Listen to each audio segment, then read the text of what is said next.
Hola, queridas y queridos intelectuales de la Universidad de Villa María. Bueno, ya estamos avanzados en el año, he empezado a recibir algunos de los excelentes parciales que están mandando. No hay apuro, no hay apuro porque tenemos varios días más. Les sigo enviando estas clases por video. Espero que hayan visto la última, que es un excelente documental de Canal A, muy accesible, muy lindo, me gustó, muy sencillo y ajustado, digamos, en sus conceptos. Espero que lo puedan ver. Es breve, tiene creo que 25 minutos más o menos. Bueno, no voy a repetir cosas que ya dice el documental ese, así que hoy vamos a hablar de temas que tienen más que ver con la evolución de la libido o la evolución psicosexual de los seres humanos. Un tema muy importante en Freud, que lo trabajó en varios lugares de su obra, que recibe varios nombres, como las fases de la libido, las series complementarias. Bueno, pero yo sobre todo lo que me interesa de este tema de traerles es algo que Freud trabaja teóricamente y que yo creo que es impecable, que es el hecho de que en esas fases él descubre que hay como fijaciones que uno tiene a lo largo de la vida en alguna de esas fases, y eso es lo que conforma las cosas que uno va a hacer a lo largo de su vida. En general, ahí está como un punto, como un núcleo duro, explicativo de lo que somos. Bueno, bueno, esto justamente las fases de la organización psíquica, ¿no? Antes de entrar directamente en eso, ya habíamos venido hablando nosotros de este autor, Joseph Gu, que yo tomé precaución de que no, si bien les mandé los libros, el libro de Edipo Filósofo y el libro ya de los equivalentes generales en el marxismo y en el psicoanálisis, no tienen tapa esos libros, por eso acá les mando las tapas, ¿no? Son dos libros, me parecen muy bellos. Uno es viejo porque que es muy linda esa edición, una edición que se hizo, las ediciones Caldén, que se hacían acá en Córdoba, fíjense, y que las hacía Oscar del Barco, un gran intelectual nuestro, cordobés, que participó, digamos, de la revista Pasado y Presente. Bueno, es un hombre muy grande, ya mayor, pero es un excelente autor, ensayista, intelectual, muy reconocido, no solamente en Argentina, sino en América Latina. Bueno, él tenía esas ediciones, que eran ediciones muy baratas, de libros baratos, pero donde tradujo, por ejemplo, este autor, que lo tradujeron ellos, tradujo también obras de autores como Frederick Jameson, que no se conocía, autores como Levi Strauss, o sea, autores realmente significativos que, bueno, ellos contribuyeron a difundirlos con estos libros que eran muy baratos, muy, muy baratos. Bueno, el libro de Edipo Filósofo es un libro relativamente nuevo, es uno de los más famosos de Jean-Joseph Gu, que yo les había mencionado, donde él hace un trabajo profundamente antropológico, de verdadera antropología psicoanalítica para estudiar el origen del Edipo de Sófocles y su influencia, digamos, en la teoría psicoanalítica y su influencia en la teoría social en general. Bueno, acá tenemos otros libros de él, El imperialismo del falo, otro que se llama Los iconoclastas, que son libros que no están traducidos, son muy lindos libros. Aquí vemos varios libros de él más que tampoco están traducidos. Bueno, acá está Edipo Filósofo, el segundo. Y el primero es Economía y Simbolismo, que es un poco más amplio que el que se tradujo acá por Ediciones Calden. Bueno, y así tenemos varios libros acá muy lindos, que ojalá que, bueno, con el tiempo se vayan traduciendo, así los podemos tener disponibles. Yo les recomiendo que lean este autor. Tiene varios artículos también disponibles. Yo les voy a enviar por mail artículos breves y creo que un par de entrevistas también, que para que ustedes puedan, bueno, ver cómo piensa este hombre, que es realmente muy, muy interesante. Bueno, ahora vamos a ir a las fases, de esto hablando ya de la evolución psicosexual en Freud.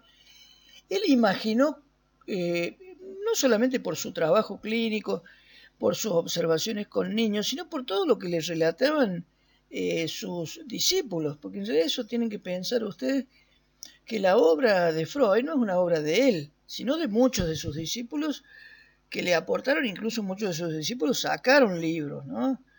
Por ahí uno conoce mucho la obra de Jung, Carl Jung, Alfred Adler, pero no son los únicos, hubo muchos psicoanalistas, Ferenczi, Otto Rank, eh, digo, podríamos nombrar cerca de 20 discípulos de él muy importantes que aportaron, bueno, él mismo lo cita acá, Karl Abraham, que él lo cita a los autores, estos discípulos de él, pero entre todos fueron elaborando una teoría, ¿no?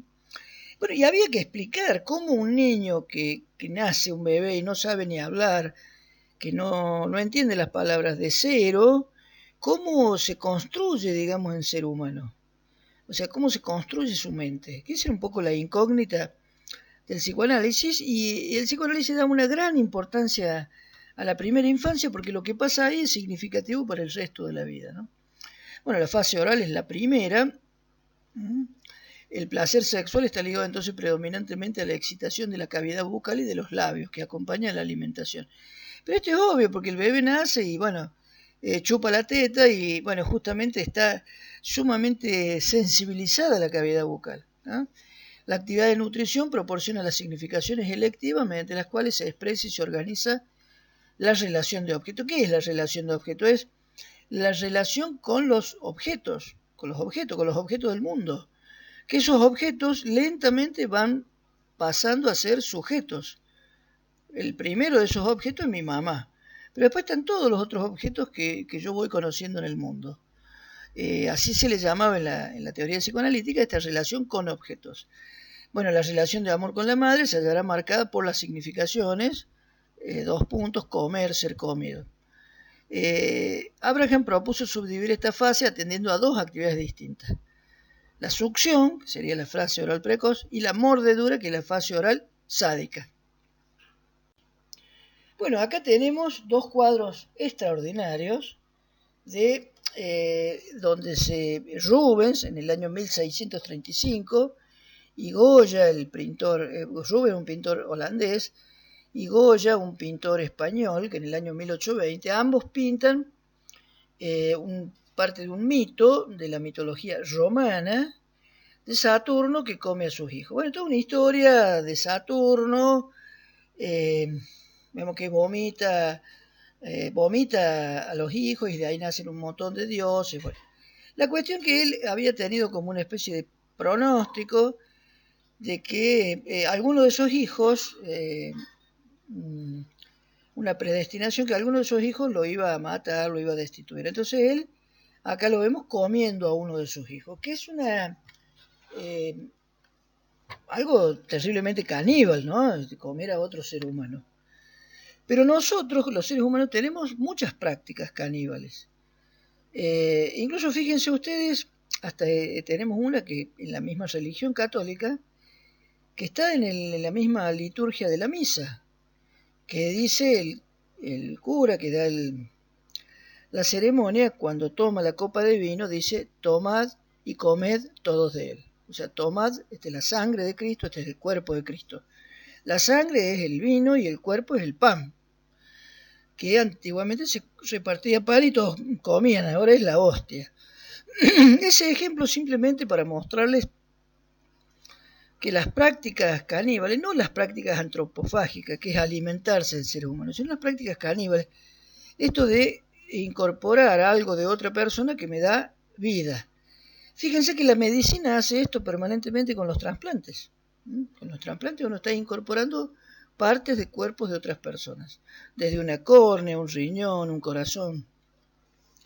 Y acá no estoy diciendo yo que está mal, simplemente que es algo que existe en la historia de nuestra humanidad. Por eso también ha sido posible que en la medicina esto se pueda hacer, porque si no estaría visto como algo terrible. Por ejemplo, es terrible el incesto, o sea, la relación entre padres e hijos, que está totalmente prohibido. En nuestra especie, pero no en otras especies. Bueno, en nuestra especie es más indulgente, más complaciente con las prácticas caníbales de la medicina, por ejemplo. Bueno, y seguimos. Esta es otra fase. Porque esta fase ya vamos a ir viendo que en cualquiera de estas fases hay fijaciones, ¿no? donde uno queda por una experiencia, por algo que ocurrió en ese momento, ¿sí? Entre los 0 y los 2 años, entre los 2 años y los 4 años, los 4 años y los 6 años, ocurrió algo. Yo me abstengo un poco de hablar del periodo, cuánto dura cada periodo, porque eso es una cosa bastante relativa y que, bueno, está un poco en discusión lo de las... incluso la misma límite y continuidad entre las fases, ¿no? Pero yo lo que me interesaba que ustedes vieran es cómo la teoría psicoanalítica se preocupó, se interesó por dar una explicación, que yo creo que eso es extraordinario. Fue la primera vez en la historia del pensamiento mundial que hay como una verdadera preocupación en dar una explicación a cómo se construye nuestra mente. Eso me parece extraordinario. Bueno, dicen la fase sádico-anal, según Freud, esta sería la segunda fase de la evolución libidinal, que puede situarse, dice, entre los 2 y los 4 años, se caracteriza por una organización de la libido.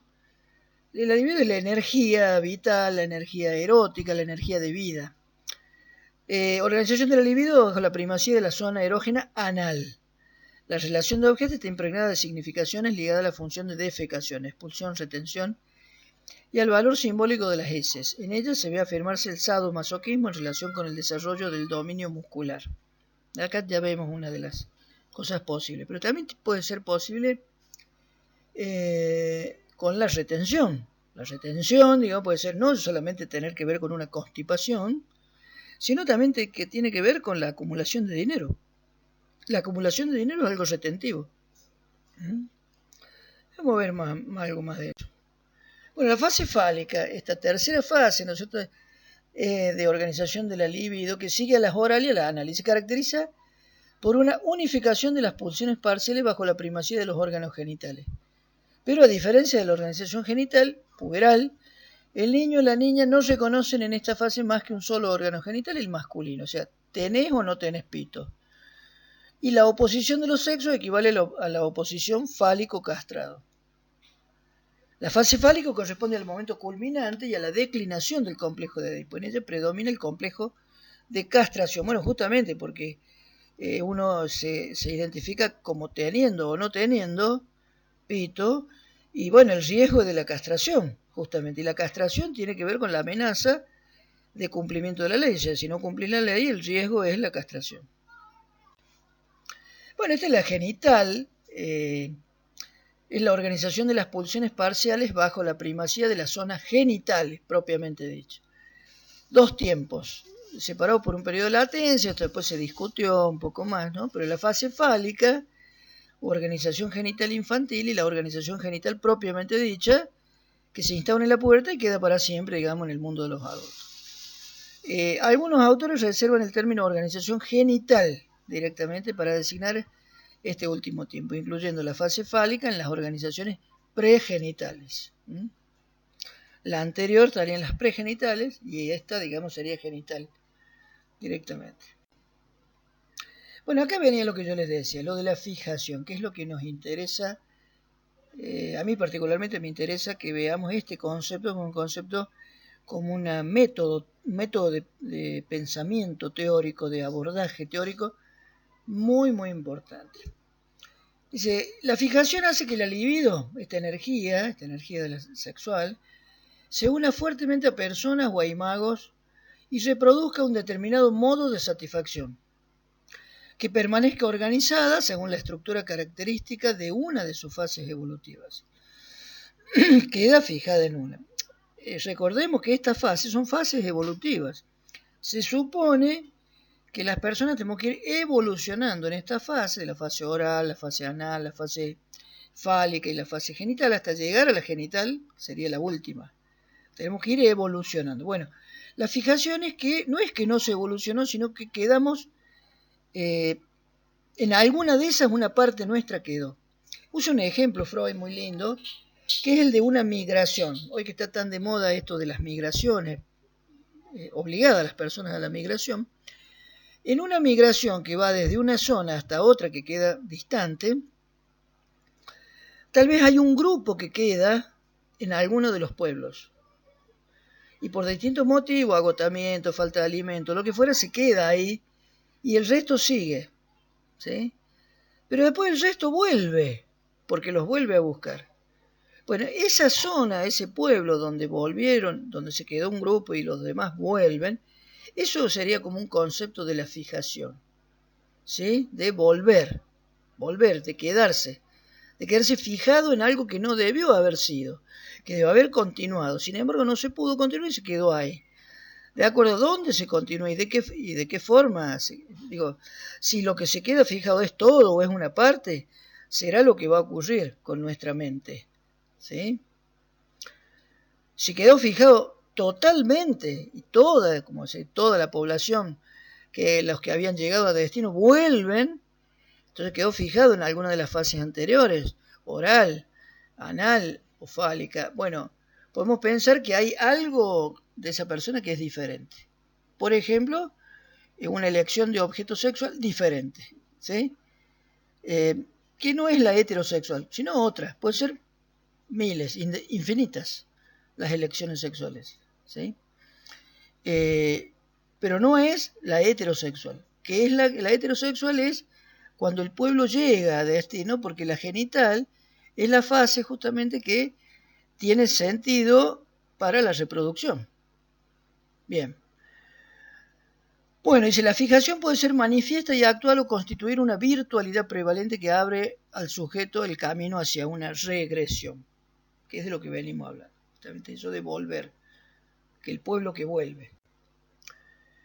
Este concepto forma parte de una concepción genética. Genética sería como de transmisión, que implica una progresión ordenada de la libido.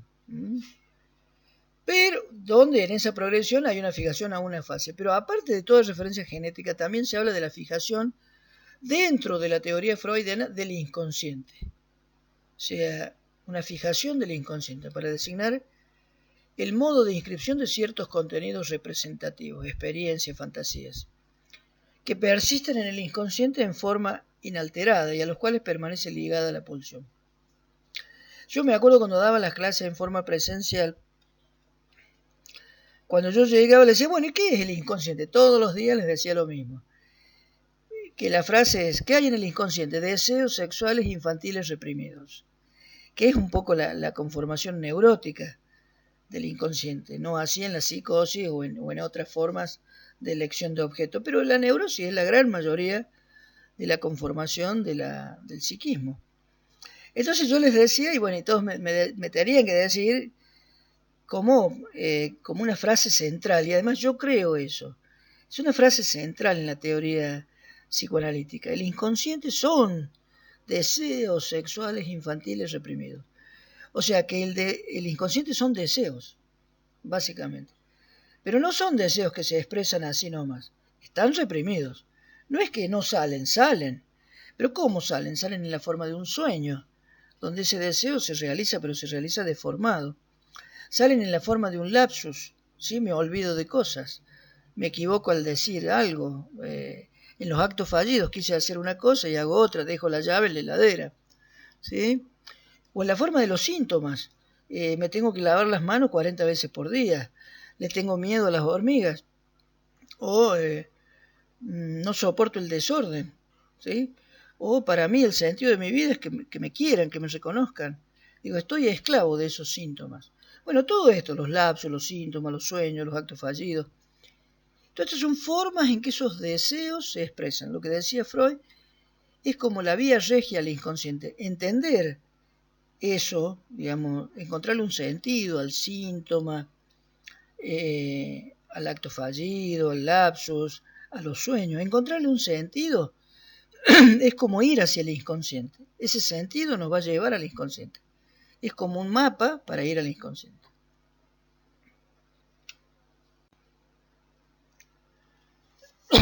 Bueno, la resolución del complejo de Edipo tiene como consecuencia la formación de 3 estructuras psíquicas básicas: neurosis, psicosis y perversión. La palabra perversión puede sonar fuerte hoy en día, pero la perversión lo usa Freud en algo que es interesante, porque como es lo que está hablando, es una elección de objeto, un vínculo objetal. El objeto de un sexo, lógicamente, para nuestra especie tendría que ser el otro sexo, en el sentido de la reproducción, ¿sí? Pero no siempre es así. Entonces, como decíamos, hay otras elecciones de objetos, que incluso ni siquiera tienen por qué ser seres humanos, pueden ser objetos, pueden ser cosas, ¿sí? Como en el fetichismo, pueden ser cosas, o pueden ser animales, como en la zoofilia, o pueden ser cadáveres, como en la necrofilia. Sí, no sé si alguno ha visto la película, una película tan buena de Tarantino, donde trabaja Uma Thurman, bueno, no me sale el nombre ahora, pero es donde ella está en coma y había gente que pagaba, el enfermero cobraba para que gente tuviera sexo con ella. Eso era necrofilia, ella estaba casi muerta porque estaba, digamos, en coma. Bueno, y ahora vamos a hablar de eso. Bueno, acá tenemos estas tres estructuras de la mente que pensó Freud, digamos, como imaginando, porque la mente no la podía encontrar en el cerebro. Entonces, si esa mente se construía de imágenes, de palabras, de afectos, bueno, ¿qué forma tenía? Y él le dio esta forma. ¿Ah? El yo, que estaría atado al principio de la realidad, nos vincula con lo que ocurre. El super yo, que serían los aspectos morales de nuestra personalidad, de nuestra mente. Y el ello, el principio del placer. Está sometido o pretende, digamos, el principio del placer, el sexo, la agresión, ¿sí? Que se expresa, está reprimido el ello, pero se expresa, como veíamos, en los síntomas, en los sueños, en los actos fallidos, incluso en los chistes también dan expresión a los deseos sexuales infantiles reprimidos. Bueno, acá un poco de chistes. Si no le molesta, me gustaría estar un rato a solas con mis problemas. Incluso fíjense esto de las madejas, ¿no? Como infinito. Usted puede saber lo que dijo, pero nunca lo que el otro escuchó. Esto es de Lacan, está buena esa frase. El primero deber del hombre es aprender a soportar la vida, de Freud. Otra de Lacan, la única cosa de la que se puede ser culpable es de haber cedido en su deseo. Bueno, acá vamos a entrar a hablar de estas tres estructuras, el yo, el ello y el super yo, y cómo, digamos, estos conflictos, estas tensiones entre las estructuras producen distintas conformaciones mentales, estructuras mentales. Cuando el conflicto es entre el yo y el ello, ocurre la psicosis. ¿Por qué? Porque la ley del padre, o sea, la ley para que se resuelva el complejo de Edipo, no funciona. No funciona. Ya vamos a ver cómo se llama eso. Pero no funcionó, entonces no tengo una verdadera adaptación a la realidad. Entonces, bueno, puedo ser esquizofrénico, puedo ser autista, puedo tener alucinaciones, ideas delirantes, ver platos voladores, etc. Bueno, pero después tenemos la más común de todas, donde el conflicto está entre el yo y el super yo, la ley paterna, lo que yo debo hacer de mi vida. Pero a su vez, eso, el yo me obliga, digamos, a estar siendo ordenado por el super yo, pero no es fácil realizar todo lo que el super yo me pide. Y ese super yo puede ser un super yo muy castigador, como en la neurosis obsesiva, ¿sí? O un super yo que me obliga a hacer demasiado también, como en la histeria y en la fobia. Bueno, entonces ese conflicto entre super yo y yo nos da una conformación, una estructura psíquica que es la neurosis. Y después tenemos una tensión entre el super yo y el ello. O sea, acá no es que no hubo ley, se entendió la ley. El yo conoce la ley, pero no la sigue, no sigue la ley. En todo caso, la ley es un conflicto entre el ello y el super yo, pero no con el yo no sigue la ley. Por eso es que yo tengo una elección de objeto diferente. ¿Sí? Puedo estar enamorado de una oveja, como una película de Woody Allen, que se llama Todo lo que usted siempre quiso saber sobre sexo y nunca pudo preguntar. Una película excelente, extraordinaria, donde alguien va al psicoanalista porque está enamorado de su oveja y tiene un conflicto con la oveja. Bueno, que ahí en esa película Woody Allen, Bueno, trabaja todo con contenido psicoanalítico, incluso una teta gigante que lo persigue a una persona y le tira leche para matarlo. Eso haciendo alusión, digamos, a la teoría de la teta buena y la teta mala de Melanie Klein. Bueno, y así toda la película, que realmente está muy, muy bueno. Después hay un montón de espermatozoides que están en un avión y que no se quieren tirar, no se quieren tirar del avión.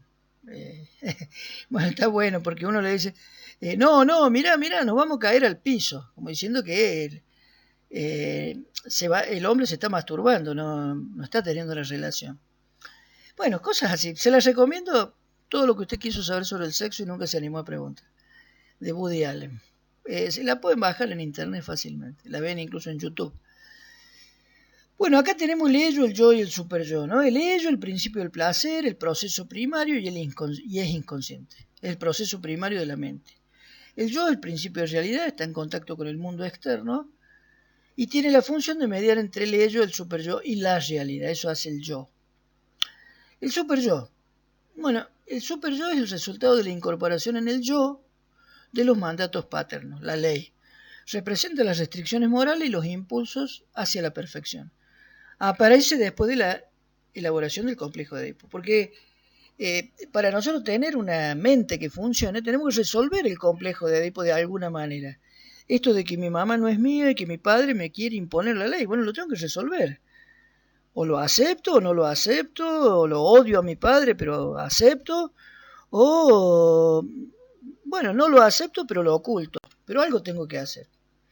Bueno, estos son los mecanismos de estructuración y acá los tenemos, justamente. Como veíamos, entre el yo y el ello es la psicosis, pero el mecanismo se llama repudio. El repudio. Ese es el mecanismo de que yo no acepto, digamos, la ley paterna. Entonces, la forma de resolver el complejo de Edipo es repudiarlo. No tengo ley. Por eso es que puedo ser marciano, puedo ser Napoleón, etc. Después tenemos la más común, que es la neurosis. Si se acepta la ley, pero con odio. Hay odio. Por eso todo eso que ha sido reprimido, esos deseos sexuales infantiles, que mi madre era mía y que mi padre me la quitó, bueno, y todo lo que eso me produce está reprimido. Porque es terrible que eso lo tenga directamente pensándolo. Entonces lo mejor es tratar de no pensarlo. Bueno, y aparece eso, esos deseos agresivos aparecen, como yo les decía, en los sueños, los síntomas, los actos fallidos, los chistes, etcétera, los lapsus. Bueno, después tenemos la perversión, que hay un error ahí, discúlpenme. Entre el ello y el super yo, es la renegación. La renegación en la perversión. Yo reniego de la ley paterna. Sé que existe, pero reniego. Bueno, represión en la neurosis, proceso en el cual una fuerza psíquica se opone a la expresión de un deseo en la conciencia. La psicosis, el mecanismo del repudio para Freud, o la forclusión para Lacan, que sería equivalente. Mecanismo específico de la psicosis por el cual se produce rechazo de un significante fundamental expulsado afuera del universo simbólico del sujeto, que es la prohibición. Perversión. La renegación es un término utilizado por Freud en un sentido específico. Es un modo de defensa consistente en que el sujeto rehúsa reconocer la realidad de una percepción traumática, como es la ley paterna, como es la amenaza de castración. ¿Sí? Es un trauma. En todos nosotros la amenaza de castración es un trauma. Si te haces caca te voy a dar un chirlo. Si te haces pi te pongo penitencia. O si volvés a entrar a la pieza sin permiso, no te quiero más. Digo, eso es una amenaza de castración. Es un trauma. Que lo tenemos que reprimir porque son traumas terribles, pero son los que nos permiten aceptar la ley, porque si no seríamos como animales. Vamos a ver cómo funciona en la neurosis obsesiva esto, ¿no? Fíjense ustedes, entre el yo y el ello, ¿qué hay en la neurosis obsesiva? Pulsiones parricidas. ¿sí? Porque hay un odio hacia el padre. Y eso emerge de alguna forma. Hay un odio hacia el padre porque la ley ha sido una ley exagerada, terrible, que me obliga a estar atado a la ley, a estar cumpliendo permanentemente una condena, una sentencia. ¿Sí? Entonces debo tener todo limpio, debo tener todo ordenado, debo esforzarme, no acepto el fracaso, tengo que hacer lo mejor de mí. Controlo el tiempo, controlo las personas, controlo todo. Bueno, la relación entre el yo y el super yo es justamente la de ambivalencia afectiva, amor y odio. Y entre el ello y el super yo es la angustia de castración, porque es justamente la amenaza permanente de que si no haces esto, mira lo que te va a pasar. Fíjense que la angustia de castración suele ser tan fuerte que en los varones suele dar lugar a la eyaculación precoz, que es apenas iniciada la relación, hay una eyaculación, a veces incluso antes de la penetración. ¿Por qué? Porque genera una gran angustia la penetración. Da miedo la castración. Incluso la Melanie Klein habla de un síndrome que es el síndrome de la vagina dentada. Y hay un pintor, que no lo encontré el cuadro, que hizo un cuadro como una especie de piraña, que era una mujer con una vagina dentada. Bueno, esto es la actualización de esa angustia infantil, de esa angustia, si no haces esto, mira lo que te va a pasar. Que no en todas las personas, simplemente en los obsesivos funciona de esta manera. Puede ser a veces muy fuerte u otras veces no tanto. Hay personas que no soportan la más mínima pelucita y otros que soportan pero que aceptan todo pero que no le toquen las herramientas. Un varón que no le toquen las herramientas o una mujer que no le toquen sus cosas, sus maquillajes, su ropa, su vestimenta, en fin, uno siempre tiene ahí un núcleo. Los universitarios yo les diría que casi todos somos obsesivos. Porque solo un obsesivo puede aceptar estar horas sentado frente a los libros, frente a una computadora estudiando, que es una tarea fuera de la vida práctica. Y es como abstracto pensar que eso después me va a redundar en algo. Solo lo puedo hacer en la medida en que yo acepte prácticas obsesivas, ¿sí? Como es la práctica justamente de estudiar. Bueno, la religión claramente también es una práctica obsesiva. Bueno, seguimos. Esta es otra forma de neurosis que es la neurosis histérica. Histérica viene de útero, del griego, caracterizada por la hiperexpresividad somática de afectos inconscientes. Sería esto, ¿no? O sea que el cuerpo es un cuerpo totalmente sensibilizado, hipersensibilizado. ¿Y cómo funciona esto? Fíjense, entre el yo y el ello, acá no hay pulsión parricida, sino matricida, ha sido una tensión con la madre, sobre todo tanto en hombres como en mujeres, pero la tensión es con la madre, la función de la madre. Hay algo ahí terrible, ¿no? Como un deseo violento. Bueno, y entre el yo y el super yo está esto de destituir fálicamente al otro. Digamos, una mujer fálica, o sea, una mujer que le gusta, digamos, el poder, tener poder sobre otros, o un hombre fálico que le gusta tener poder sobre otros, ¿sí? Bueno, piensen ustedes en la clase política. En la clase política hay mucho de esto, ¿no? De tener ese cierto goce del poder sobre el otro. Y esto de destituir a los otros. Bueno, y entre el ello y el superyo está la sustitución fálica. O sea, yo necesito recargar mi falo, necesito energizarlo, necesito ampliarlo, ¿no? Justamente destituyendo a los otros. Esas amigas, esos amigos tan competitivos, ¿sí? El que pelea por la nota, el que pelea por siempre ser el mejor también, ¿no? Bueno, este es un chiste también de Freud. Dice, todos mis intentos de indagación mediante la hipnosis han resultado infructuosos. Y ella le dice, vea, usted no estoy dormida, no me puede hipnotizar. Bueno, y aquí, bueno, ya vamos a terminar. Simplemente para mostrarles esta caricatura que tenemos el yo. Una imagen un tanto sufriente, ¿no? El super yo es un Batman, ¿sí? alguien que un superhéroe. Y el héroe es como uno, qué sé yo, un marciano, alguien verde. Está bueno. Bueno, dejamos aquí. Tal vez después lo continúo. A lo mejor en un rato o mañana me pongo con más diapositivas y continúo este video, o tal vez lo dejamos así y después hago otro.